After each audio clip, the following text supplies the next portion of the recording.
ഒരു കാലത്ത് മലയാള സിനിമയുടെ നിറസാന്നിധ്യമായിരുന്നു ഗിരീഷ് പുത്തഞ്ചേരി. കേൾക്കുന്നവരുടെ മനസ്സും ഹൃദയവും ഒരുപോലെ നിറയുന്ന, ഇനി വരും തലമുറ ഓർക്കുന്ന തരത്തിലുള്ള മലയാള ഗാനങ്ങളൊക്കെ ഇന്ന് വളരെ വിരളമാണ്. ഗിരീഷ് പുത്തഞ്ചേരി പോലെയുള്ള ലെജൻഡറി ആയിട്ടുള്ള കവികളുടെ അഭാവം തന്നെയാണ് അതിന് കാരണവും. ഗിരീഷ് പുത്തഞ്ചേരിയെ കുറിച്ചും അദ്ദേഹം എഴുതിയ ആയിരക്കണക്കിന് ഗാനങ്ങളിൽ ചില ഗാനങ്ങളെ കുറിച്ചും നമുക്ക് ഇവിടെ നോക്കാം. 1989 എൻക്വയറി എന്ന സിനിമയിൽ രാജാമണിയുടെ സംഗീതത്തിലാണ് അദ്ദേഹം തന്റെ ആദ്യ ഗാനം എഴുതിയത്. ജന്മാന്തരങ്ങളായി സംഗീതമാ. പക്ഷെ ഇദ്ദേഹത്തിന്റെ വരികൾ ശ്രദ്ധിച്ചു തുടങ്ങിയത് SP വെങ്കടേഷിന്റെ സംഗീതത്തിലൂടെയായിരുന്നു.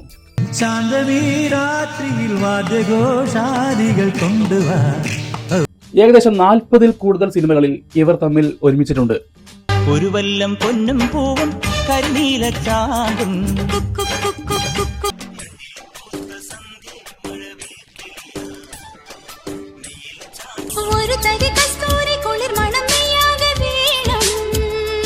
സാധാരണയായി ഏതൊരു സിനിമ എടുത്തു നോക്കിയാലും അതിൽ പാട്ട് എഴുതുന്നവർ അത്ര വലിയ രീതിയിൽ ശ്രദ്ധിക്കപ്പെടാറില്ല.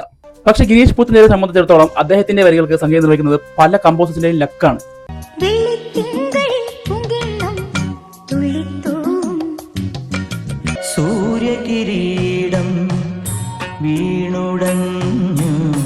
അദ്ദേഹം എഴുതിയ കടിച്ചാൽ പൊട്ടാത്ത പല വാക്കുകളും ഇന്നത്തെ കവികൾക്ക് ചിന്തിക്കാൻ പോലും പറ്റില്ല.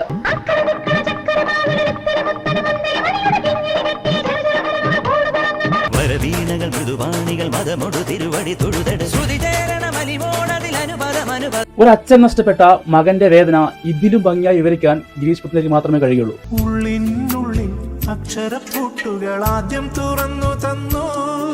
അതുപോലെ തന്നെ ഒരു ഭാര്യ നഷ്ടപ്പെട്ട ഭർത്താവിന്റെ വേദന,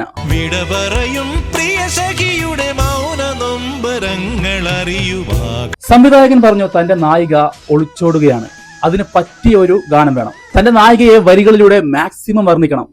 അത് കേട്ട ഉടനെ ഗിരീഷ് പുത്തഞ്ചേരി പൂപ്പറിക്കുന്ന രാഗവത്തോടെ എഴുതിയ വരികളാണ്.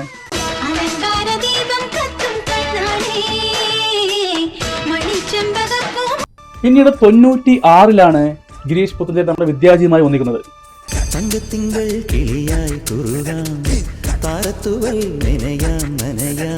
മലയാളത്തിലെ എക്കാലത്തെ മികച്ച ഗാനങ്ങളിൽ ആദ്യത്തെ 10-ൽ ഈ ഗാനം ഉറപ്പായും കാണും.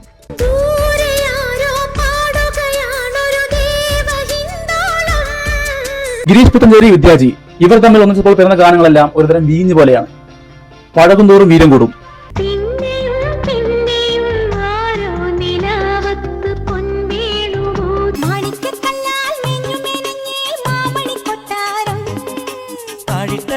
സാധാരണയായി ഒരു കമ്പോസറും ലിറിസിസ്റ്റും തമ്മിൽ എപ്പോഴും ഒരു അണ്ടർസ്റ്റാൻഡിംഗ് ഉണ്ടാവും.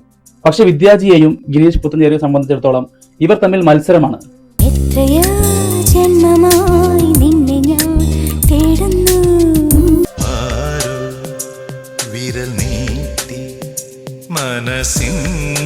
ഇദ്ദേഹത്തിന്റെ വരിയേക്കാൾ തന്റെ ട്യൂൺ ഭംഗിയാക്കണമെന്ന് വിദ്യാജിയും ട്യൂണിനേക്കാൾ തന്റെ വരി മനോഹരമാക്കണമെന്ന് ഗിരീഷ് പുത്തഞ്ചേരിയും.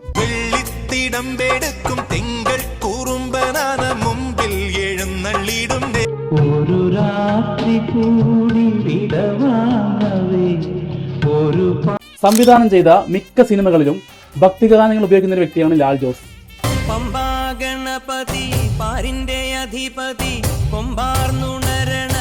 അദ്ദേഹത്തിന്റെ സിനിമയിലെ ഒരു ഗാനത്തിൽ അല്പം ഭക്തിയും വേണം, കുറച്ച് റൊമാൻസും വേണം.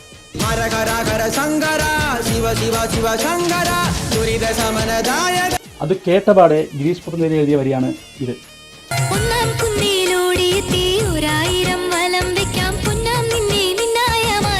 അതുപോലെ തന്നെ പ്രാവ് എന്ന പക്ഷിയെ ഇത്രയധികം സ്നേഹിച്ച മറ്റൊരു കവി ഉണ്ടാവില്ല.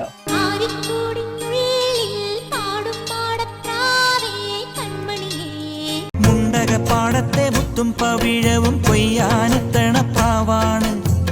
പകുതി പൂക്കുന്ന പാരിജാതങ്ങൾ പ്രാവു പോൽ നെഞ്ചിലമരും. അദ്ദേഹത്തിന്റെ മിക്ക ഗാനങ്ങളിലും അദ്ദേഹം പ്രാവിനെ ഉൾപ്പെടുത്താറുണ്ട്. പാവം പ്രാവുകൾ പിച്ച വെച്ചു നടന്നോ,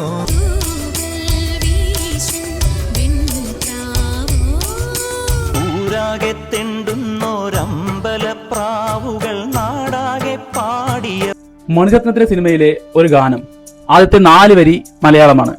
മലയാളം എന്ന് കേട്ട ഉടനെ റഹ്മാൻ ആദ്യം ഓർത്തത് ഗിരീഷ് പുത്തഞ്ചേരിയായിരുന്നു.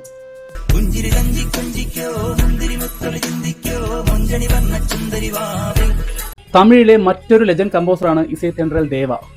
ഇദ്ദേഹവും തന്റെ മലയാള സിനിമയിലെ ഗാനങ്ങൾക്ക് വരിയെഴുതാൻ സമീപിച്ചത് ഗിരീഷ് പുത്തഞ്ചേരി ആയിരുന്നു.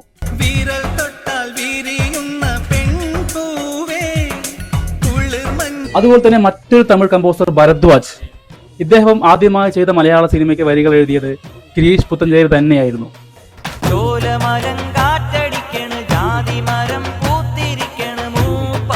എന്തായാലും ഗിരീഷ് പുത്തഞ്ചേരി എഴുതിയ മാറ്റുകുറയാത്ത മലയാള ഗാനങ്ങൾ നിലച്ചിട്ട് 16 വർഷം കഴിഞ്ഞു. ഗിരീഷ് പുത്തഞ്ചേരിയെ കുറിച്ചുള്ള വിലപ്പെട്ട നിങ്ങളുടെ അഭിപ്രായങ്ങൾ താഴെ കമന്റ് ബോക്സുമായി രേഖപ്പെടുത്തണേ.